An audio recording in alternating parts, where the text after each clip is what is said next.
Nwanne m ekeresi ya bụ n'uwe na-asị unu nke onye chinya zero aka m bụkwa akụnwokwu okwu ọzọ bụla na akpụ na-eri akpụ nkọrọ. Nwanne mmadụ ịchọpụtago ife kpatara na ka ọ gbajuru ụdọrụ na nke ikpeazụ a gara aga na anyị kpọgidoro ndị celebrities anyị nwere ndị ọnụ na-elu n'okwu ndị afọ ji nya bụ kọntaktị.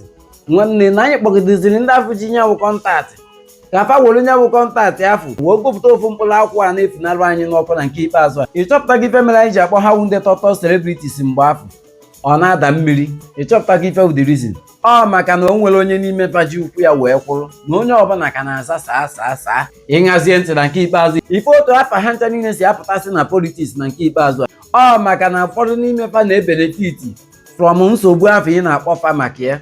Ị na-anya ịfụ na fa ncha niile baziri politiks a na-emezi village boys ya na city boys na nke ikpeazụ a ọnyanwa mere na o nwere onye n'ime fa ya kwudo n'okwu ya si mba na ife a na-eme nwanne ya na ọkarịana ka anyị kwuke n'okwu gbasara ya maka na afa nwere onwe fa sokwa ebenefit na nya bụ ọnọdụ. Nwanne mana ọ jọgburu onwe ma sigbuo nkakwu n'isi o gburu nwanne ya bụrụ dike. Ọ dị ka ọ dị taa onye eme echi niile ifuru a maka mmiri ezo na emesịa anwụ ga-awa.